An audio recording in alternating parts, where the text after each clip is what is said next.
So that leads us into our next topic as we move to the game on the international scale. So I want to get your guys' thoughts on this idea that's been in the forefront of my mind recently with the Club World Cup and obviously what's going on around the world. So we know that this is the world's game, and that means international clubs everywhere. Right. But I want to ask y'all opinion on what are your feelings on multiple owners or multiple clubs under one ownership group. I can pop this up here. This is just a small example. I mean, Do you wanna it's go one at a time on this real quick? Just no, like no. I'm just your opinion-wise, or thoughts. No, no. These are your thoughts. Like, what are your thoughts on overall general thoughts on a group like as we were just talking about New York Yeah, City Football Club. What are your thoughts on them owning 6 or 7 clubs all over the globe? yeah. I hate it, and I think it's unethical. That at Uh, its give core, I think it's unethical. give me more. Yeah, I just think, you're creating a conflict of interest, even if it doesn't come into play every week, it does eventually come into your club model, at least with clubs like Citigroup, especially. Mhm. Uh, you got your Patrick Vieira, I guess, as an example of a player that played for Citigroup and now coaches for Citigroup. Maybe that's just, that is loyalty to the player, and I'm not gonna or from the player. I'm not gonna be critical of him, but I don't think New York City FC gets Vieira as a coach if he's not part of City Sports Group. That is a form of integration that I don't think is okay. I just think that's I unethical. mean, that's a fair point because we had is it Jesse Marsh who was a coach of Red Bulls in New York, and then he Mhm. got a job for them in Augsburg, and I think the plan eventually was him for him to go to another Red Bull, like stay within the system. So that's good. There's so there's a good in my opinion. I'm going to give you my opinion. I Yeah, don't think it's a good thing, but I'm going to be like devil's advocate here. So having multiple ownership group in multiple countries allows them to I understand why the owners would want to do that, right? So if you find instead of having to pay a ridiculous transfer fee to an independent club, you can pay yourself slightly less by moving money around on the same books to get a Brazilian player you really like to play on your Brazilian team. Then you then transfer him when you think he's ready to the European team, and you pay yourself 20 million. When in reality, if you were supposed to compete, you'd have to pay that guy like 100 and something million yeah, dollars, and I right? guess that's One where of my those. problem is. It's anti-competition. Yeah. Dennis, what are your thoughts? So, from a business perspective, I understand like why you would want to be in this position, right? You want to, like you just said, you want to be able to move clubs around. First of all, let's talk about the irony how New York City's or the New York metro area's two big clubs, the two MLS clubs, are both part of conglomerates. I have never realized that fact. No, I did. I knew at the time. I've never realized that, They're both It part of or it conglomerates. So, never came to light in my head. I mean, it would make sense, right? In order to get real estate and build a stadium, you need deep pockets, and I, Right. I, yeah, I do believe that FIFA does need to step in, and these competitions need to step in and make sure that there are sufficient walls between the clubs. I do think that they need to operate um, independently of each other, and yes, you can have some finagling of, yes, I want to move this player here, I want to move that player here. That's going to happen, right? There's no way around that. But I do think that there need to be more rules in place about, yes, you can own a club, this group can own multiple clubs, but they cannot manage multiple clubs, and they need to be detached from the day-to-day management of these clubs, and they need to operate as separate entities, right? Like I know there are rules against a lot of this, but there's nothing really to stop me from owning, say, a McDonald's franchise, and McDonald's might be a bad example because they have specific rules, but there's nothing from to prevent me from owning, say, a Taco Bell franchise and a Chick-fil-A franchise, right? But those need to be run as separate businesses. I can't say my Taco Bell ran out of cheese, let me run to Chick-fil-A and get some, right? That's bad for both businesses, and that type of thing shouldn't be happening. So if they are going to continue with this, and this conglomerate thing is just going to get bigger, right? It's just going to get bigger as especially as more American money continues to flow into Europe with the Ryan Reynolds thing. They're looking to buy another club over there in Italy somewhere. We got all these people coming in, and it's going to happen, right? It is the American money going over to Europe right now, just buying up clubs. Unfortunately, it's the nature of the beast, and it is what it is. But these clubs need to operate as single, separate entities without collusion between them, and there needs to be walls and rules put in place. Yeah. So I mean, yeah, can I talk about what positive could come out of it, or do you have something you want to add first? no, I was gonna say. So I agree that we need to put up walls. Now, luckily, they haven't gone full MLS single entity. Right. Besides Mexico, none of these clubs are in the same league, right? Or even in the same country. To be honest with you, it's not like in England I own a championship club and then a League Two club, and then we run into issues that way. Sure, but in Europe, you know you have teams that do eventually play each other, and we run into situations like Leon and Crystal Palace. Yes, which we would discuss in a moment. But yeah, what were you Sorry. going to say about the positive? No, you're I good. No, just you're wanted to good. say that there's a positive way to do it where you actually invest in the local economy and the local market when you're doing this kind of thing, and it does help bring bigger money to smaller markets like a Salzburg or something. That's a bad example because Salzburg screwed all the locals there, and everyone in Salzburg hates them. But Yeah. uh, there's a world where if they ran it right, they can invest locally and really develop the local game and like actually invest in the local area. I don't think we're seeing that happen as much. I think the only place where we are sort of seeing that happen is what's his name that owns McKinney Chupacabras that owns all the teams? Hitchcock. Hitchcock, yeah. Hitchcock. Hitchcock's done that okay. I still think it's unethical for him to own all these USL teams and they play each other in the playoffs. I have a problem with that. That being said, I don't think he's shown that it's been an issue. Yeah, Yeah, I think locally for us, that's not really an issue. There's not any money involved yet. Well, I Right? also don't think Yeah. there has been anything that has happened. Yeah, that's fine. For me, my stance is ethical here. I still think it's unethical for him to do that, but he, at least as far as I'm aware, has proven that there hasn't been a big issue, and there is a lot less money involved in that area than there is the European clubs, like you're talking about. that being said, if Hitch has two teams playing in U.S. Open Cup and they end up lined up He against each has, other, hasn't he? he has. But Moreover, didn't he just have two teams play in USL playoffs? I believe he did. Yeah, Matadors and McKinney, right? maybe I don't remember. Anyway, It was he has McKinney had and that happen. yeah, it's McKinney and Denton. Now, Denton, he's not a majority owner. So Right. That's the No, difference. no, Is he's not he even had close to two majority owner teams play each other recently. he's okay, not okay. he's not But even it's close not to the first majority time. owner in most of his teams. Right. He's only got a very small stake Oh, okay. in a Well, lot of his either way, clubs. I thought he was the main guy for Lubbock. He might have been. He might those might be the two he has a McKinney, majority. McKinney is the one he has. Appalachian, Yep. Fort Worth. I thought he was majority on all four of those. It's possible. I know he's got several clubs under his belt where he's got a Well, few. for what it's worth, those two have played in playoff and But knockout games. and so I don't again I do think he can own them, but he should not be involved in any kind of management or promotion or anything. And promotion is sketchy, but he shouldn't be involved in day-to-day management decisions of the club.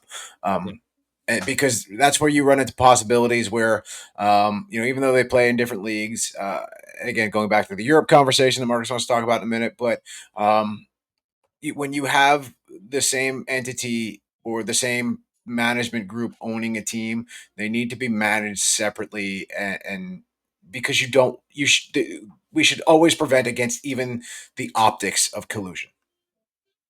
This is FIFA, baby. Yeah, let's go. I mean, Do I need to flash the middle fingers again like I did last week? yeah, fair enough. I think I was trying to play devil advocate, but I think we all kind of agree absolutely. that. Right. So for now, until you run into an issue like with Club World Hitchcock, Cup, I like your teams. yeah, and Hitchcock is semi-pro, so that's a little different. It is different, absolutely different. That's one of them things. But normally, this would not be an issue if the world stayed as divided as it used to, right? The Indian Championship or the Indian team that the city owns is never going to play New York City. Like those two things are never going until you run into an issue like the Club World Cup where they might qualify to play each other, and then you might have an issue like this where a club qualifies technically, but because of ownership rules. Now, FIFA's a little iffy. Like they'll enforce this ownership rule, but won't enforce it on MLS, for instance. So it's one of those Yeah. like caveats. But here's an instance Oh, where look, I know we're going to talk about MLS single entity, but it's a single entity operation, but these clubs are still individually owned and operated franchises. Again, to use the fast food reference, not every McDonald's is owned by the same person, right? Not every McDonald's is owned by McDonald's corporate. They have different businesses. Yes, they have rules they have to run their business by. They have a Big Mac is still a Big Mac at any McDonald's you go to. but those have individual franchisee owners who operate their businesses differently. Sure, I think I still go back to the same issue of it's still anti-competition. You're creating an artificial market to an extent. Yeah, It's American sports, baby. No, it absolutely is, and I have a problem with that. Obviously, it's it's why I want USL to just blow up, and why I want Pro Rel to work, because it's better for competition, in my opinion. yeah, it's as far as I mean, we'll get to MLS here in a second, but as far as MLS goes, I think people play in too much into the owner operator deal. You buy into the league and you operate a team. So you do not own the team, you operate the team. That's why it's a different. Right. Whenever right now they're selling uh is it Salt Lake? Yeah, Real Salt Lake. They're selling that along with the women's team. You're not buying the team, you're buying their portion of Major League Soccer. That includes some marketing, or is it SUM marketing, whatever that is, and then there are other entities that you're buying into, and then you operate this team. That's why you're able to do a Columbus to Austin thing because it's just moving money around. I It's mean, not it's like essentially integration is really all it is. yes, it's not like I own a McDonald's and then I'm like, well, I want to turn that McDonald's into a Burger King. Well, you can't because those companies aren't the same thing. Those two Right, but I companies don't have to sell technically are ice the same cream at thing. my McDonald's, right? My Oh, I don't well, have to you have an ice cream machine, right? I don't have to do drive-through, right? sir. I could have my McDonald's as only a walk-up with. I know the ice cream machine never works. Yeah, I was like, wait, what? Ice cream? What is that? I don't Yeah, know what that that is. was the MLS joke right there. It Yeah, was all But built in. yeah, that's a e- McFlurry. even then, yeah, I just think it becomes anti-competition, and I don't Yes. think there's people out there that will. I don't think there's many people out there who would argue that MLS wants competition, I don't think they Yeah, want like competition, but I also think not that from another league at least. I no, think a they're lot of what was built to protect the league from the failures of past leagues, Yeah, right? And and maybe I that guess might I not would work anymore, also, right? There might yeah, be a world where we can open up again, and I'm not going to have that debate, but the reason it is existing the way it exists today is to protect the league yeah, from the follies of past leagues that led to folding, that led to the Cosmos having their great run and destroying the rest of the league and everything else that went on there too, right? So yeah. so I mean, no, I can the understand how we got here. I definitely get it. But and I do think MLS would be happy to be presented this way. I think they want to present themselves as what we've done to protect the sanctity of the game and soccer in general. And I think they'll claim that all that they're doing now is in the same vein, and that's just not true. well, here's the thing. So the argument I agree with the argument. Their idea is that they're the saviors of the sport to save us from NASL days. Right. Not particularly, right? Because when they got 94, like there's a lot of revisionist history about how MLS came to Absolutely. be, right? When they got 94, this was a mandate. And on top included in that mandate was that you were supposed to operate with sporting merit. The NFL owners came and saved us in '02 whenever we got down to like 4 owners for the Yeah. entire league and saved us, and part of them saving us was that we're never going to sporting merit. And now we are where we are. As long as everyone is truthful about what happened, I'm it, it's one of them things where like as long as we all know we're all working from the same group of facts, then we're good to go. But don't tell me, oh well, we are the only reason. Like Alexi Lawless does this a lot too, where he pretends that everything's is it the 55th minute already? I get to tell Alexi Lawless to suck my asshole. yeah. It's one of those like we like to pretend that the game started in '96, and then so we're celebrating the 30th anniversary of MLS, and apparently the sport didn't exist before then. And we're also celebrating the 50th anniversary of the Seattle Sounders, by the way. Exactly, and then we're Yeah, and right. 40 years of the Whitecaps, or Portland just did some. It's like you can't have it both ways. You can't say, "Well, it didn't exist before us," but hey, these things existed before us. That's weird. That said, so what are your thoughts? I mean, Hubert, this is mostly for you here. What do you think about? I didn't know that Pachuca and Leon were the same ownership. I didn't know that was. I knew that one of the reasons Pro Rel didn't work in Liga MX is because instead of going down, some teams would just buy the lower division team that was going up and all sorts of shenanigans that would go on. But how do you feel about this and them being penalized for that? And hopefully this leads them into fixing that issue. Yeah, well, right off the bat, I want to point out that I wore a legendary tiny Mexican team that got promoted for like 2 seasons. I wore their jersey today, but yeah, the Mexican game has needed to change that for a very long time. There's been plenty of outcry from fans for that to happen. Unfortunately, it's a typical problem in Mexico. Is you get enough money, you don't have to listen. So to It's the do American way, anything baby. about Yeah, it, I was like, someone that's hire. are you Well, saying that's the okay, North all right. American way now? It's a Yeah, North I American will way. say corruption is rampant in the US as well, but like in soccer, it's been so obvious in Mexico Yeah. for ages. The multi-ownership, coaches just like moving around like nobody's business. Like you want to talk about MLS coaches just having a guaranteed job. You should look at the coaches in Mexico. And part of that's the ownership groups. It's not even ownership groups, a lot of it's individuals. The fans in Mexico have been wanting that for a long time. And I just it's a corruption issue, and I think most of us are happy to see this broken up, but it needs to happen from higher up. Like, the fans aren't going to be able to do it from a grassroots level. The league doesn't have the balls to do it. The Mexican Federation is about as useless as the U.S. Soccer Federation. They want to talk a big game, but they don't have the balls to do anything about the leagues, like MLS, for example, right? Like US soccer has no muscle that they're willing to flex against MLS in the same way the FMF has no muscle that they're willing to flex on the Mexican league. I mean, we'll see about that. I think if USL I'm has happy to be proven wrong on that one, it and does, it could be no, the wrong. reason I say that is because I'm thinking USL is getting the federation to change a couple of D1 Yeah. rules, which will allow now MLS can do whatever they want. They're a closed shop, but the federation does have power to change other things about the sport that Yeah. will And allow sure, I guess what I mean is I feel like they haven't shown the yeah, willingness to do it. Or maybe and that's why I guess I use the word the balls to do yeah. it. I I because want them to step up and do it. And if Mexico starts actually doing this, I think you'll see an improvement in the pipeline of development. There's plenty of owners that own Mexican teams have gotten together and said, "Hey, yeah, our national team is suffering because of the model we have," yes. And and the that's second embarrassing.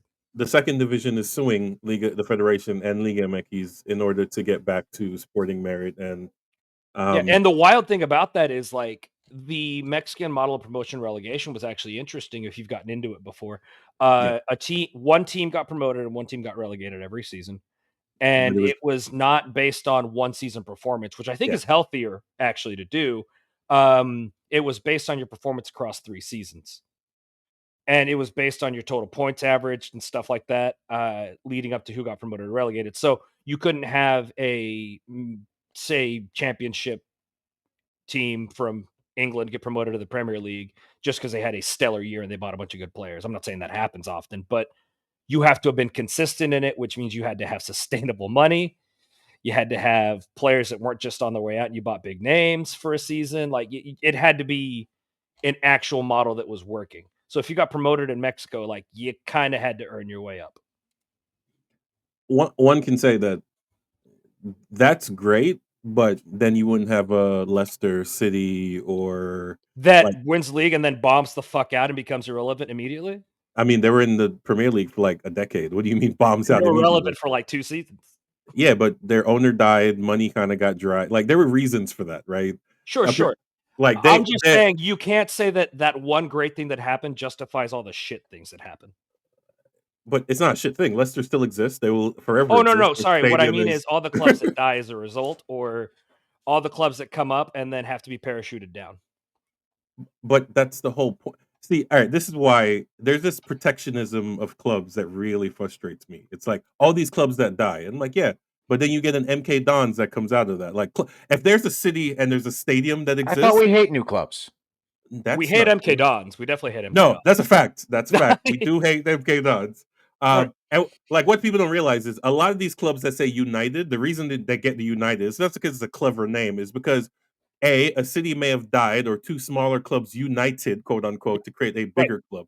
That's how the sport's supposed to work. This idea, like, no, we need to protect people from themselves. So in order to protect them, we're going to make sure small cities stay Mhm. small because we like main. Because here's the thing: how many minor league baseball teams go out of business because they're just minor league baseball teams, and then when that city All the dies, time. yeah, exactly. But we never Mhm. talk about how we need to protect like, oh, we can't have the Yankees do anything. You think the Yankees would go out of business if they just didn't exist anymore? Like they're the Yankees. No, the problem is Staten you're Island Yankees did go belly up because you're they lost the Yankees indoor. They lost you're the missing pipeline my to the point. Yankees. You're missing my point. What's your point? My point is that there needs to be a they're more selective about the teams that go up. I still want 3 up, 3 down every year in all the No, leagues. I love that, but it needs to be not just you had a great year, let's go. I need it to be a sustainable model that goes up. I'd rather see a team that has been built to be successful move up rather than down, and that would make the money make more sense. I still love the model and I want it to happen. Yeah, I'm not the 3 up and 3 down. I'm not really in love with it. I think USL will. So in order, I like the long-term promotion model, not Yeah. the every like one season makes a difference model. Yeah. Well, I mean, Is what I'm defending. No, I get you, but again, that's the magic is you can have one season and get promoted. Imagine you having to spend 3 because here's the thing, you're actually putting more pressure on owners to spend more money a longer period of time to get more likely to go bankrupt just to get promoted. Like I can come in as an owner. Like say I'm Wrexham right now. Wrexham has long-term money, obviously. Say I'm Wrexham and I come in and I have to spend a whole bunch of money for 3 seasons. And then if I don't get promoted, guess what's gonna happen? I guaranteed to go bankrupt. Yeah, but guess what? After 3 seasons, you've created longevity, sustainability. If No. you are a good owner, it's the same reason banks are willing to give loans when you actually have a real history, not just a pop-up. All right. Well, I guess we'll agree. There's one more example, and then we're out of here. Well, actually, a quick runabout. Another downside of multi-club ownership. Wow, after like a 10-minute tangent, is Crystal Palace and Lyon, who have the same ownership group, and they're running into issues in UEFA, where UEFA has some financial difficulties and almost got demoted to Lyon 2, and then magically their financial issues aren't that serious, and they're going to remain as a League One or League On. Sorry, my apologies, League On team, which means that the other owned group in Crystal Palace gets regulated from Europa Championship League. I don't know what is that league called. Europa League, Conference League. Yeah, I don't know why we have 3 tiers of championship now. This is you the tell most me, ridiculous man. You thing, tell right? me. But this is sustainable. Yes. What tell is me that? about it. Yeah. So this is another downside of like the same ownership, right? So one club in a different league has a penalty, and then magically it works out where the bigger club, and we can debate whether or not Crystal Palace or Lyon are the bigger club in this. I think it's Lyon, if we're being completely honest. Gets the benefit of the doubt. Then Crystal Palace sues the club, the court of sports or whatever that court is. Yeah. To get reinstated, but because they're owned by the same team that got the benefit, they dropped it. So it's one of those. This is why there needs to be walls in place so they operate as separate clubs, and FIFA has a policy for this already ready to go so that this happens. We are